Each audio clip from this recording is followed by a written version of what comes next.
So this is it, season finale. Senior day, can you just talk, it's a little different now that it's not like you've all been together for 4 years. Yeah. But can you just talk about the seniors on this team and what you expected from them coming in and how they've been able to bond together for this season? This senior day will probably feel, at least for me, what a normal senior day feels like. And I say that because these guys have had such an impact this first year for us and for the program. And for me, being a first time coach. So just kind of starting this and honestly building it with them. If I'm not mistaken, I think they were the three first recruits that we got to kind of build a team around and build a team through. And so it will be what a normal senior day used to feel like. So for those three guys, they've been a huge part of why we've been able to have some success this year and building the foundation of what we want this to look like moving forward. I want to sort of follow up. When you were approaching, did you approach all three at the same time? Was there one that was the anchor that brought the other two? Like what was the order? For me and how I wanted to play, it started with Malik.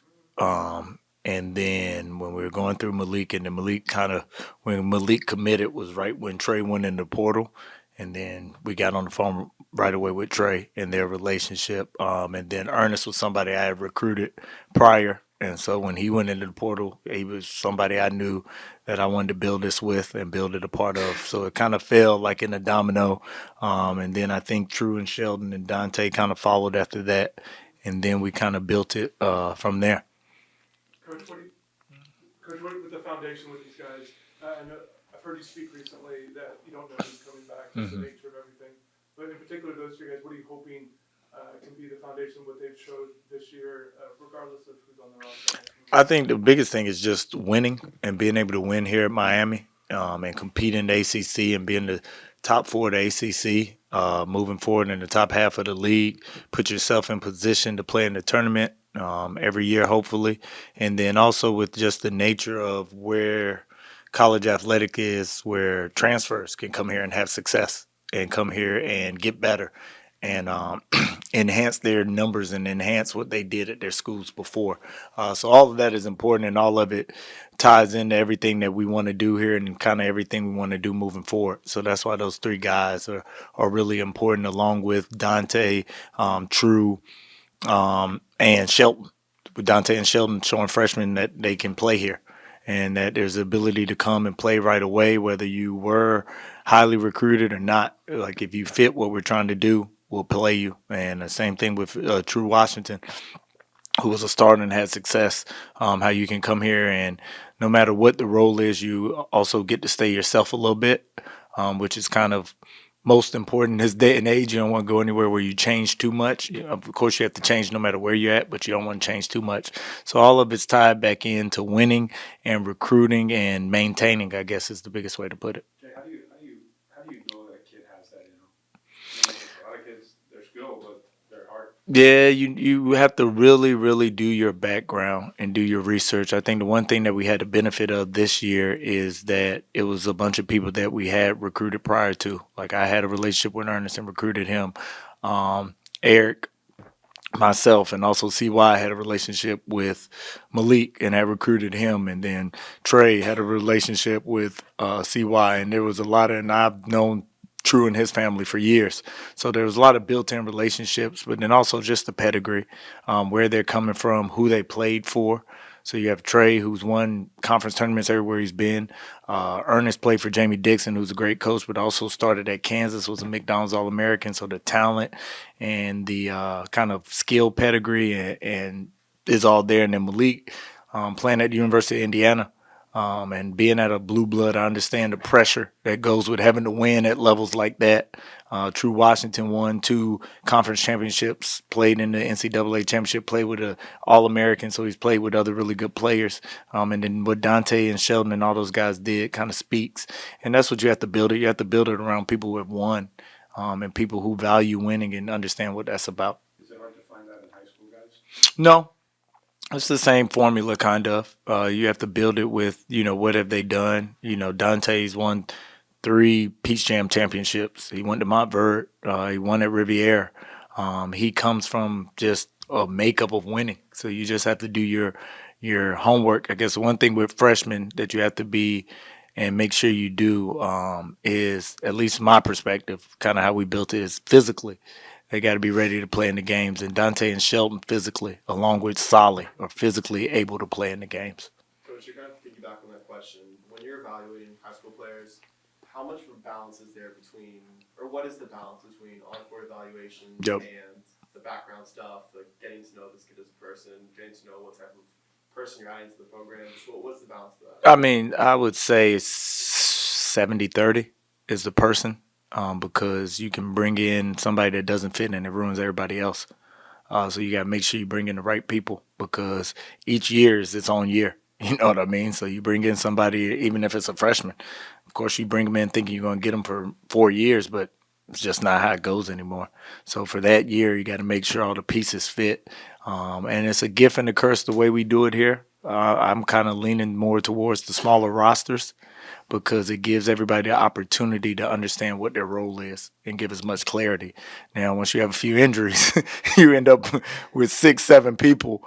But also, I think when you get to March and you get later in the season, everybody has grown and developed and gotten comfortable with, okay, I can expect my 27 minutes, my 23 minutes. They get comfortable in what they're doing, and you have a better chance of becoming a team that way, at least in my opinion.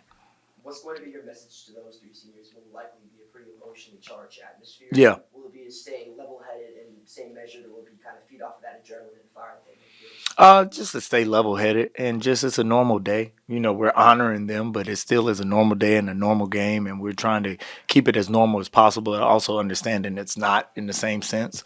So kind of talk about it, embrace it, and then kind of go from. I'm sure the first 10 minutes will be, all over the place, but once we settle in the game and once we get going, to just continue to be who we are. But all senior days are hard because of the emotion and everything that comes with it. What do you expect from Louisville? And also want to ask Nome coming on the last 2 Yeah. games. At this point in the season, how important is that, and how big of a factor will that be tomorrow? Can you keep that going 4-3? I hope so. I hope so. Louisville, of course, just as a program, they're one of the greatest programs ever in college basketball in the history of players they've had, championships they've won, coaches that they've had, everything that's gone through there. Pat Kelsey's done a great job. He did a great job last year. Doing a great job this year. Put them in position to, be in the tournament and compete. They have a lot of shooting all over the court. They have a lottery pick and a freshman guard. Their backcourt is kind of the strength of their, I guess, team. And then offensively, we talked about this with SMU. They're probably like the notch up. It's not a knock on SMU. I just think they're a notch up offensively of what they're able to do and what they're capable of doing. So they put a lot of stress on you that way. And then their speed and their pace and their shooting, because they got McNeely, Carnwell, Woolley. It's everywhere. So I think that's the biggest thing with them. And then with Nome, biggest thing with Nome is just staying ready. So these last 2 games, Timo's been kind of banged up and been out, and he's kind of stepped in and taken that. And then his shooting has just stretched the floor and gave us some separations in the game. Like in SMU, I thought it created a big gap for us. And then we didn't do a good job of keeping it, but it created the gap. And so hopefully he can keep it going. Coach, just expanding on Louisville, the style of play, them getting threes, the way you guys Yep. do the paint stuff, just the game itself, Yeah. the talent and what it could look like, and just differences. No, yeah, it's a clash of styles. Definitely a clash of styles, but it'll be an exciting game. It'll be an entertaining game. The one thing about this week, I feel like the SMU game will help prepare us for Louisville and what we're going to see. A little bit different, but kind of same conceptually how they play. But with Louisville, just like SMU, it's a game that I think they're still fighting for seeding. I don't know where they are. I think it's like a tiebreak or something. Same for us. We're not fighting for seeding, but we're fighting for everything we want. And we still got to go attack it. So I expect them to be at a high level. I expect them to play with great urgency and desperation, and coming in and trying to get a win. It could be a team you could see next week as well. Yep. Just the oddity of that and like the possibility of seeing them again. Yeah, I haven't even thought about that part of it. It's just getting ready for them the first time. But each game is different. So it's hard, some things you carry over from game to game, but, people get in foul trouble. Some people making shots that game, some people not making shots. So it's hard to kind of I guess the things that will be the same is kind of what they do. They're gonna shoot 35 threes, and they're gonna spread you out and run a bunch of different stuff on offense. So just adjusting and trying to teach it more in concepts than actual like guarding, I guess, is the biggest thing for them and biggest thing moving forward because you have 1 day turnarounds, 2 day turnarounds when you get in tournament play. So this is where your base defense and everything you've taught throughout the year really has to show up for you. Got time for a couple more. Coach, you talked about the simulation that you had, like tournament week style. Yep. Have you seen that, I guess, with the team response? You have that SMU now Louisville, and you might see them again. But how is that, I guess, message going towards the team and how they respond? David, it's been good. It's been good, and this is just preparing them for where we are at this part of the season. So whatever we play on Saturday, whatever happens, everything we've done is over. You know what I mean? So whatever our record is, we've done a good job. We put ourselves in position, but now it's time to turn the page and get to the next chapter, which is tournament play, survive and advance. So the way this season set up in this last season, I thought it was perfect. This last week, sorry, I thought it was perfect to kind of simulate what a tournament will be and having to play two really good teams and beat two really good teams on a shorter week and not having a break in between. So it was perfect for us. But I think the guys have responded well. What's Timo doing? Any update on Timo? Timo's doing good. We're still trying to get him back. He just had his back kind of just locked up on him. And they had him where he can't really function to his best of his ability. And so we're just merely taking it day by day. So he's doing a little bit more. He did a little bit more yesterday than he did the day before. Get a better look at him today and then kind of go from there. What did it mean to have Marcus on the bench Wednesday night and in the locker room Yeah. to celebrate the double bye? I mean, it's always great to have him around. He's a big part of his team. Always have been a big part of his team. His voice, his presence just lifts everybody up. We had to stay away for a little bit because we had a little bit of a cold flu outbreak. So he couldn't be around for a little bit. What was that, Boston College or before Boston College? Something like that. We had a little bit going on. So we had to keep him away. But whenever he's around and can be around, we want him around because he's just one of those people you always want to be around. Coach, how pivotal has the developments for the assistant staff been in developing these players? Have you seen the uptick in three-point shooting over Yep. the course of the season with guys like Coach A.J. Moran? Yep. How pivotal they've been in developing these players and really getting the best out of them? They've been huge. Because it's the one thing when you do have smaller rosters is you're banking on these guys getting better and developing throughout the year. And so I feel like our staff's done a great job with that. And it started to show, like one thing's like Ernest with his free throws, True's three-point shooting, Sheldon's finishing around the rim, Trey's decision making. All these things are part of development, and the staff has done a great job of just being in the gym, being around them, buying into the relationships, which is a big part of what we do here. And through those relationships, you're able to develop, coach them, and get them better. And that's all you ask. Coach, Last one. just one win, and you'll have the best regular season as a head coach here at the University of Miami, only be year one. Is that something that goes through your mind, or have you even thought about something? No, I haven't thought about it. We had they just had like my favorite lunch and cupcakes brought in there, like happy anniversary, and I'm like, I was married in August. I was like, that's not my anniversary, but I didn't even know what it was until they told us, and somebody mentioned that what you said before. For me, it's just the recognition that I wants to go to the guys. So if winning 25 games gets Malik first team All ACC or gets Ernest All Defense and gets True and that recognition, then that comes with it. Everything comes with winning, and that's what I've told the guys the whole year.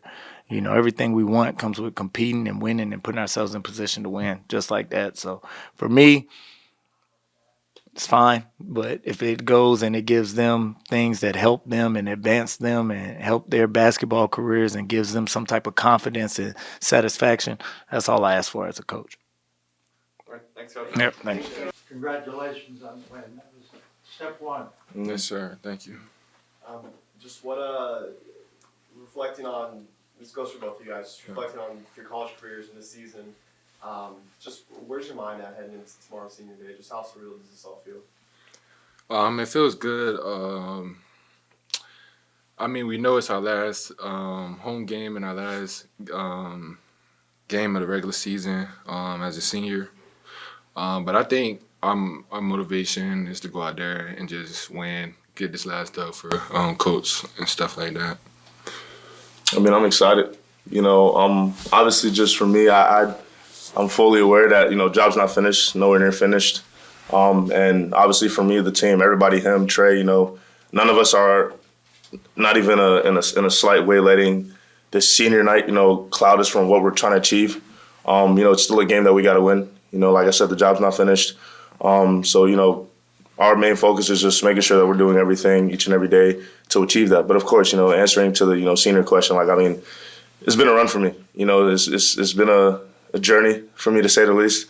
But yeah, man, the only thing I'm really feeling tomorrow is just excitement, and just letting that excitement carry over to wanting to win a ball game tomorrow. So For Ernest, for you specifically, just from your freshman year to now, just what area, whether on the court or an area off the court that has helped you on the floor, is kind of what area, how do you feel like you've grown in these last 4 years? honestly, my faith, that's been a big key for me, because I'm always gonna put in the work, each and every day. But then it gets to a point where I understand there's a lot of things I can't control. Like you said, on the court or off the court. Like I said, just me staying in my word each and every day, praying before games, praying after games. Whether I'm about to go to classes, praying, because again, my future and my career is something that is always on my mind. Me wanting to achieve the best for myself. And honestly, I wouldn't have reached this far without my faith at all. So For either of you, it's been a crazy 1 year turnaround. Yeah. Just coming in as seniors, being that developmental block to get this program where it's at now, just what does that mean for either one of y'all? I mean, it's special, because like you said, it being obviously a 1 year turnaround, so to speak. And with us being seniors, kind of us coming in, we already knew what to expect. Obviously having that veteran mentality of, like I said, understanding how the game is, how this level is at this specific level, and just doing the best we can to bring the rest of the guys along. Coach trusts us first and foremost. He wouldn't recruit us if he didn't. And just us understanding that we're in a leadership role, leadership position, whether that be on the court, off the court, to kind of communicate to the other guys how things are supposed to go. Whether it be, this is our first time, all of us playing together. At the end of the day, we're still high-level basketball players. There's certain things that are a bare minimum. Whether it be listening or showing respect. Different areas like that. But of course, whether it be on the court, making sure everyone's in the gym, being attentive and locked in that practice. Going over the plays as such. So, like I said, just us three, doing the best that we can to just do our best in that leadership role. Like we've talked before about you coming home and just what that means to you, but you don't know how it's going to work, right? You come home, a new coaching staff, new roster. Could you have ever imagined just the way this team has been able to gel so fast and what this team has been able to do? Nah, I think coming in that summer, I kind of knew how the team was going to come together. A lot of guys from Florida that came in knowing each other. So we clicked instantly. And then from there, it was just, going in and staying in the gym every single day, getting better every single day, and just competing at a high level when we got on the court. And then a couple games in, we knew how we wanted to play, and we built a foundation that we play by. And we just took it from there. Malik, what do you remember with Coach Lucas, kind of his recruiting pitch back then when he was trying to get you to come here? And then how do you think he's kind of helped your game this season? He helped me a lot. He put me in a lot of positions to succeed. He lets me play free on the court. Doesn't care what type of shot I take. Just play hard every single time. And then on the recruiting pitch, it was he needed a guy that was gonna versatile guy. In which I didn't showcase that at my last school, but his confidence in me to be able to show my versatility really ultimately got me here in Miami. And then the coaching staff also believing in me and trusting me too. One thing he's always talked to us throughout the season is you guys as a whole have allowed you guys to be coachable, allowed the staff to coach you guys, maybe adjust some things. Is there anything in particular with you that you felt like you changed with him, this new staff, or maybe had to adjust? Nah, I mean, I kind of knew everybody and how everybody was before even coming here, in a sense. So I knew what I was getting from each and every coach when I came here. So just being willing to be coachable and willing to understand what they got to say just helped me translate all my game on the court. Have you faced any of the Louisville players before, either of you? Have I faced? Yeah, Yeah. I played Louisville at my last school, so they I mean their roster kind of changed a little bit, but you know they got some of their players that was there still from last year.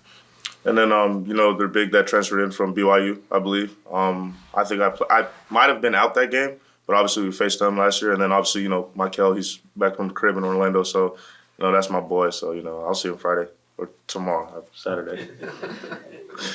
What stands out to you?